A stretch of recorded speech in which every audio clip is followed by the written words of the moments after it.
If you're into drifting, and you should be, you've probably heard of the 240 SX from Nissan. Maybe you've even heard specifics like mentions of the S13, S14, and the beautiful strawberry-faced S15 models. But you're probably thinking, what the heck are they even mean, James? The S chassis started out in life as the underpinnings of affordable alternatives to larger and more powerful rear-wheel drive sports cars. Not only have countless stories been made with these cars, entire careers have been launched using the humble S chassis. This is everything you need to know to get up to speed on the Nissan Silvia 240 SX, 200 SX, 180 SX, S chassis.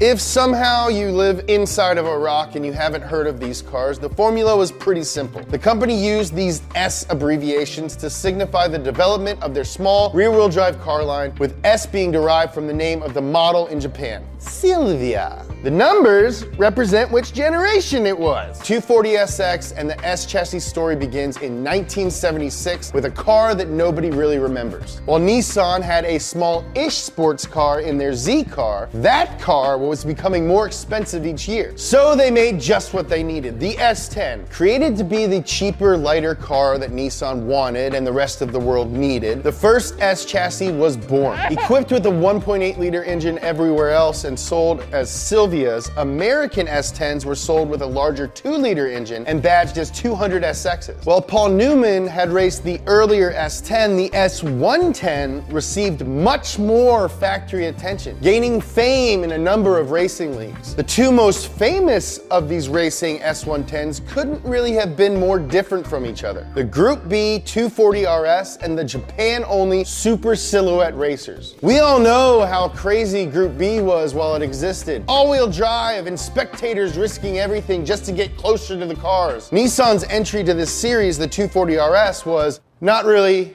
any of these. Still, they had to make 200 road-going versions of the 240 RS for homologation rules, and thus graced the world's roads with a badass, rally-bred, box-flared creation. The other racing S10, the Super Silhouette racers built for the Japanese-only racing series, was insanely powerful.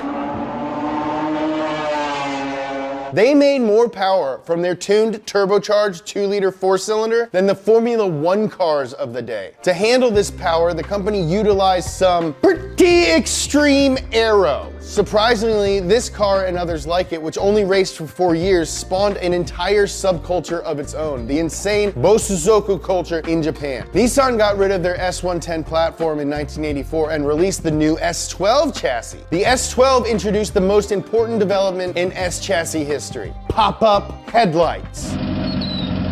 In all seriousness, the S12 generation was when Nissan started getting their act together and started to focus on the sport part of their affordable sport coupe. The S12 was available from the very first day with a turbocharged E-engine. Even in North America, that's right! Nissan sold a turbo S chassis car here. And you little idiots forgot about it.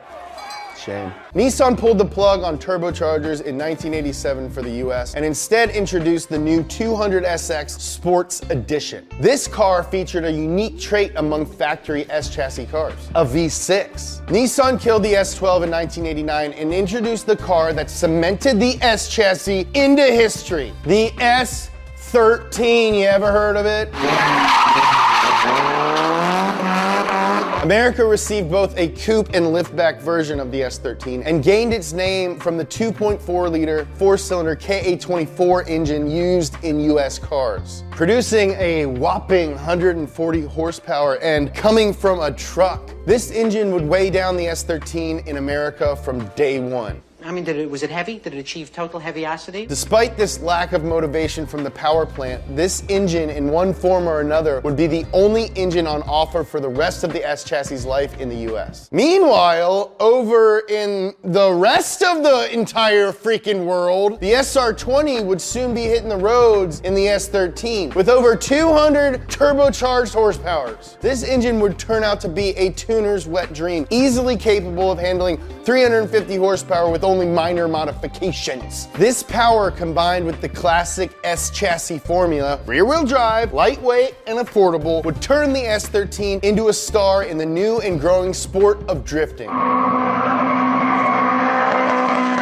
Pretty soon, Japanese underground drift stars were customizing their S13s in ways never before thought of. This would lay the foundation of drift culture as we know it.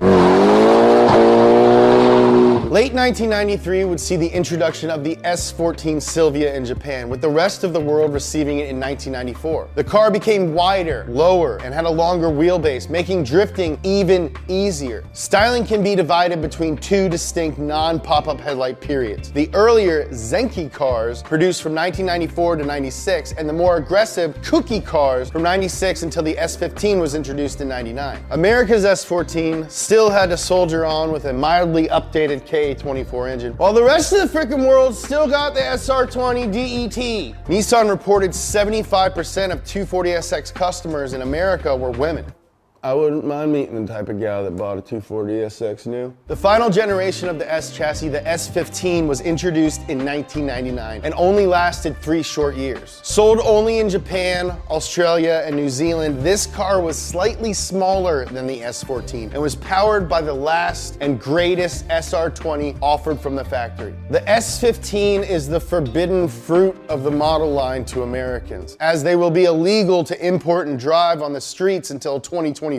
Popular S chassis models carry a sizable increase over their market value, a phenomenon better known as the drift tax. Despite this increased cost, Nissan's S chassis has become a culture of its own. This same fan base has been clamoring for Nissan to build an S16 Silvia. Nissan has said repeatedly that the market just doesn't exist, and a better way to reach enthusiasts was through trendy and hip vehicles like the Nissan Juke. You know, Nissan owns Mitsubishi now, so they're the guys who made the Eclipse. However, recent rumors are that Nissan may have changed their little minds. With Toyota bringing back the Supra as well as already making the 8.6, the competition is ready and awaiting. Special thanks to Honey for sponsoring this episode of Up to Speed. The more of you who sign up for Honey, the more cool shows we get to bring you. What is Honey? Honey is a free browser extension that automatically finds the best coupons on the web, so you always get the best prices on everything you buy online. It does all of the work for you. Whenever there's a coupon code box, it searches for the deals. There's no reason that I can think of for you not to add Honey to your browser today. 1, it takes literally 2 clicks to do it. 2, it's free. 3, it's more than free because it'll save you money. 4, it helps us bring you more videos. Click on the link below to add Honey to your browser right now. Please do it. Literally everyone in our office uses it even before they sponsored. Or you can go join honey.com/donutmedia. We got a link down here. Please do it! Subscribe, hit the subscribe button. The more subs we get, the more cool stuff we get to do with you guys. Thank you so much for supporting us. You're the only reason that we have jobs. You wanna know a Japanese car that was never sold in Japan? Watch this episode of Up to Speed on the Eclipse. You like turbos? Want to know how they work? Watch this episode of Science Garage, hosted by my best friend Bart. I don't care if you like him more than me. You want some cool donut merch? Go to shop.donut.media. Follow me on Instagram @JamesPumphrey. Follow Donut on Instagram @DonutMedia. I love you.